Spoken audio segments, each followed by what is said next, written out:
Thank you very much. Good morning, and a happy new year to every one of you. Good morning, Mike. It's good to see you. And Nina, good morning. It's wonderful to see you. And I'd like to thank Albert and Comfort, who in Takoradi, according to reports in Takoradi, I have married both of them.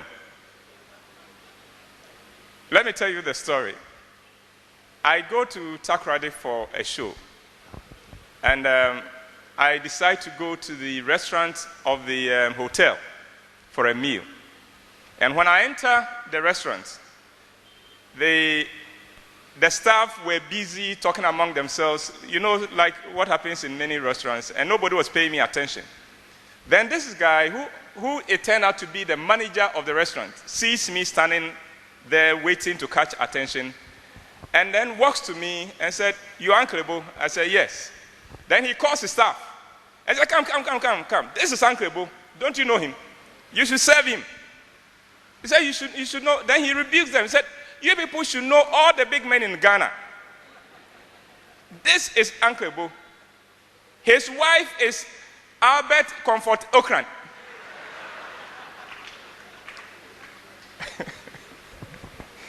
Now, when you've been introduced like that, how do you say? I couldn't tell him that I couldn't be married to husband and wife at the same time. So, well, that is wonderful.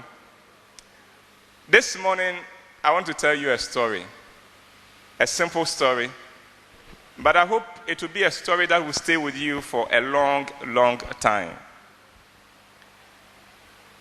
When I was told that the theme for this year is going global, I decided that I would like to look at the big global companies in the world.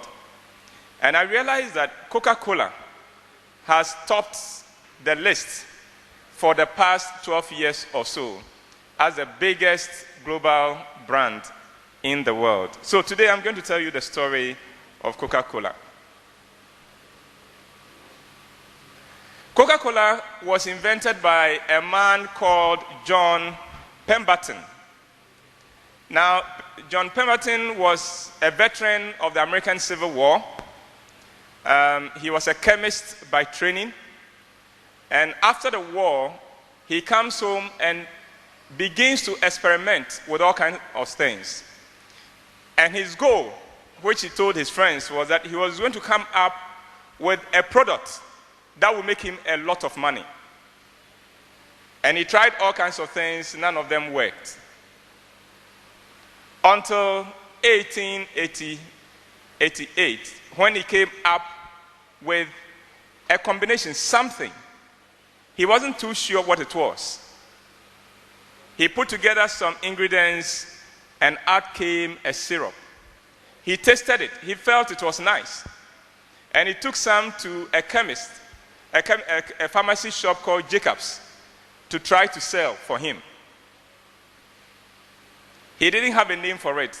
It was his accountant called Robinson, who was the first person to name the product and gave it the name Coca-Cola. Now, the interesting thing is this. The first year of Coca-Cola, they sold $50 worth of the product, first year. And he has spent $76 to produce that. So it didn't look promising at all. It didn't look promising at all. No wonder that 2 years later, the man sold the whole Coca-Cola thing to a man called Asa Candler. Now, the important thing to note about this story of John Pemberton is this, that sometimes we stumble upon great things, but we are not aware it is great, and we move away from it. If you've ever read Acres of Diamond, you would understand what I'm talking about, that you could be sitting on a mine, you could be sitting on a treasure and not appreciate it. And that's what happened with John. He had invented Coca Cola, except that he didn't know what a powerful thing he had invented. And you know how much the whole Coca Cola thing was bought from him and his family? $2,300 by Asa Candler. But before I go on, there's another lesson from John Pemberton. My friends, great things often have very unpromising beginnings. Great things often have very, very unpromising beginnings. And so you should be careful when you have been given a certain vision, when there's a certain desire on your heart to do something. Be careful that you don't listen to those who tell you it can't be done. The mere fact that it has never been done before does not mean that it cannot be done. At the time John Pemberton invented Coca Cola, there was nothing like Coca Cola. There was nothing like that. And remember, the first time they were serving 8 glasses a day. 8 glasses a day. That was all Coca Cola was selling. 8 glasses a day. Today, do you know how many bottles of Coca Cola are served? Who would guess? Coca Cola worldwide serves 1.5 billion bottles. 1.5 billion bottles. It means that on a daily basis, Coca Cola can give every Ghanaian how many bottles? They can give us more than 100 bottles each on a daily basis, and there will still be balance. Great things often have very small beginnings. You may be thinking global, but for now, begin from where you are. Begin from the little that you have begun. It may be unpromising. There will be people laughing at you. There will be people telling you all the reasons why it can't happen. Don't mind them. They don't know what God has whispered to your spirit. And at the end of the day, that is all that matters. Coca-Cola had the most unpromising beginnings. 8 glasses a day. Anyway, now in my research, I discovered a very interesting thing between the man who bought Coca-Cola from the Pemberton family and the Pemberton family. Asa Candler had approached John Pemberton for a job because he had arrived at Atlanta looking for a job in a chemist shop. And he had gone to John looking for a job. And John turned him down. He did not give him the job. He didn't think the guy was good enough to work for him. Asa Candler goes away and manages to transform his own life around. And in a few years, he was in a position to buy Coca Cola, the company that did not employ him. My friends, in your life, you would have to deal with rejections. You have to deal with people who put you down, people who slam the door in your face. The challenge is not that you never face situations like that. The challenge is to come back from it every time, stronger, better, and to prove those who wrote you off to prove them wrong. When people write you off and you don't prove them wrong, you prove them right. And nothing proves them wrong more than your performance, your ability to come back from the dead every time, the ability to bounce back anytime you fall. Now, Asa Candler buys the company. And in those days, Coca-Cola was served in glasses. You had to go to the shop, and they were selling them through chemist shops. You had to go there to be served because it was a syrup. They put ice in it, then they add carbonated water to it, stir the glass, and then they hand it to you. And that's how they were serving it. But with time, as it began to gain popularity, the need to move on to the next level came, and Asa Candler, the man who had bought Coca-Cola, was not ready for it. He still wanted to sell Coca-Cola in glasses. So when two people, Whitehead and Thomas, came to him and said, we think the next level has come. We've got to begin to think of selling Coca Cola in bottles. Asa Candler laughed at them. He told them it was such a silly idea. Nobody would want to buy Coca Cola in a bottle. And to show them how silly the idea was, he was ready to sell the rights for them to bottle Coca Cola for only $1. And that is what he sold the rights for. $1. Because he was convinced it won't work. Nobody would want to drink Coca Cola in a bottle. Today, hearing the story, I'm sure you are laughing and say, how stupid can a man be? No, he wasn't stupid. The point is that all of us are often limited by what we see, by what we experience. We are limited by what we think are our circumstances. But today, I am here to ask you, can you begin to think beyond your circumstances? Can you begin to think beyond your environment? Can you begin to think beyond what people have said about you and what your performance has been up to this point and begin to dream of new possibilities? Because there are new possibilities. There are great possibilities for every single one of us. When I was going to school, when I was leaving home for school, my mother had a caution for me. He said, Kobna, you should know that as for us, we are a poor people. We are a poor family. We have nobody. So please be careful. Well, I'm sure if you had good parents, they might have told you that at one time or the other. As for us, we are a poor people. So don't go and get trouble. Because if you get trouble, there is nobody to help you out. My friends, I'm here to tell you, can you erase that from your mind? You are not poor. You are not. There is a difference between poor and broke. You and your parents may be broke, but you are not poor. Broke that you cannot have money to do the things you need to do today, but if you have ideas, if you have dreams, if you have health, if you have people in your life who love you and care about you, you are not poor.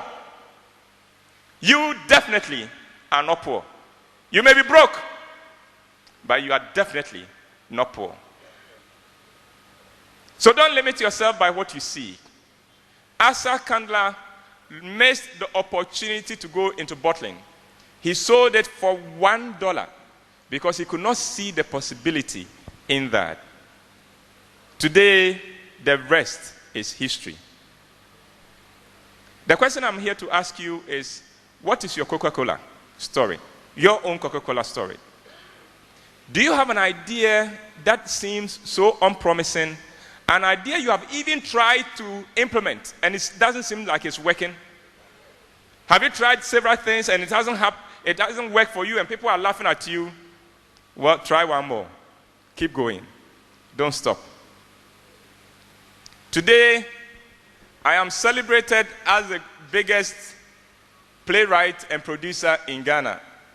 But did you know that my first commercial play, I incurred a loss that took me 2 years to pay? 2 years to pay. My second play, I sold my car. I was using a brand new Skoda Octavia. It was white in color. I sold it to finance the second production. The car did not come back. I lost it. Today, thank God, I can buy that car back. We have a weakness in Ghana. We give up too easily. We give up too easily.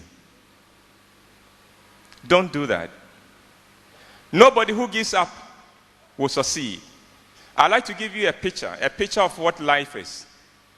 Consider life as a man standing by the door.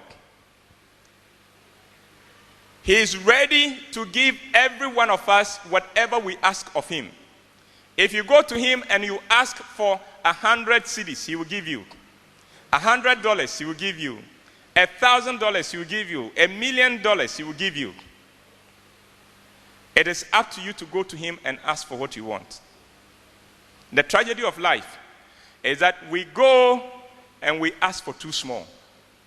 Not enough. We are not bold enough to ask for what we want in life. I'd like you to challenge yourself and challenge your mind and ask more of life than what you have known. Your life should not be a replica of that of your parents. Otherwise, your birth is a waste. You must be able to take the fortunes of your family, the fortunes of your village, the fortunes of your tribe, the fortunes of your country. You should be able to take it far beyond what anybody could think or dream of. You study the brands of the world, then the global brands of the world, and this is what you discover.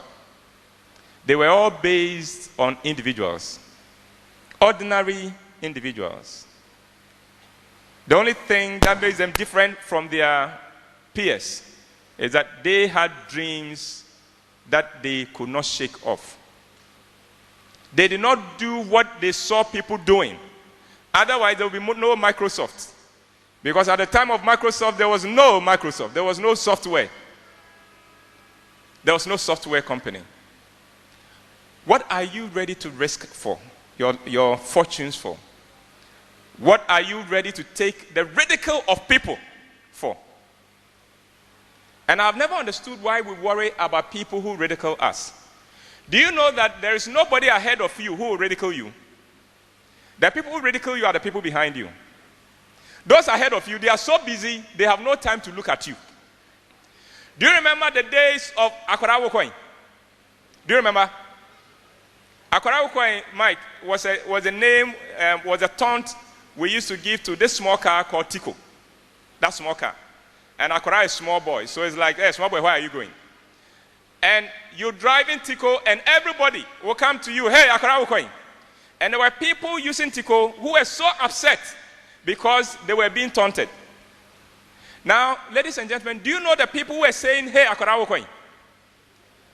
It wasn't people who were driving better cars than Tico. I never saw a man in Benz or BMW or Chrysler or Jaguar or a Land Cruiser look at Tico and say, hey, Akorawo coin. They didn't have time for that. You know the people who said, hey, Akorawo coin? The people who were walking by the road and queuing for trotro. They are the people who were saying, hey, Akorawo coin.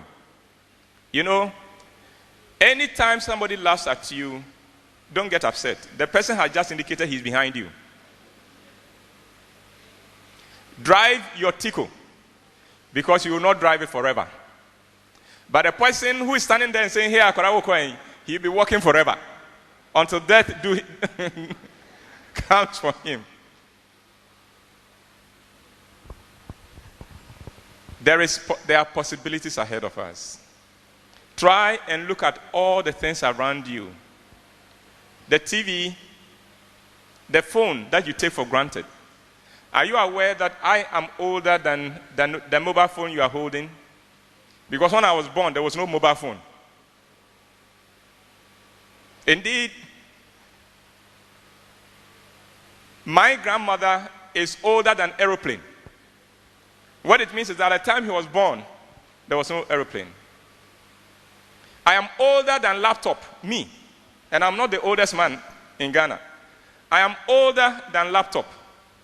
Because when I was born, the computers we used to work with as SNIT, they occupied a room about half the size of this. And the capacity of that mainframe computer is about a fraction of the capacity of the phone you are using today.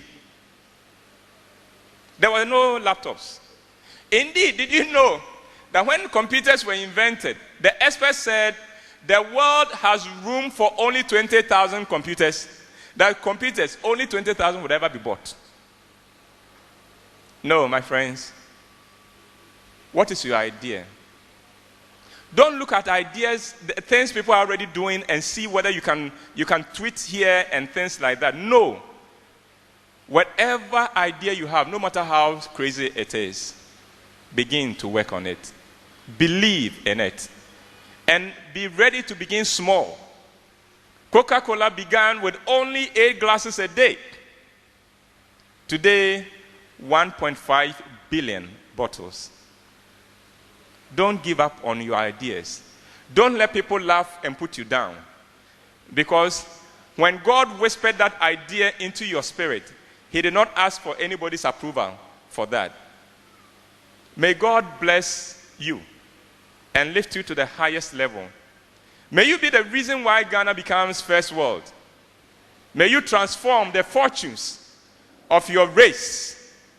May you live for something bigger than profit and loss. May you become a person of significance. May people have fulfilled lives because you fulfill the destiny upon you. And may God bless Springboard and bless the many stations that it will be stopping this year. May God bless all of us. Thank you very much.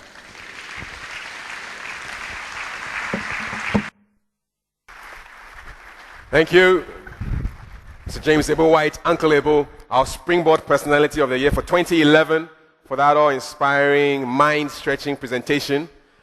A few things I've taken away from his talk.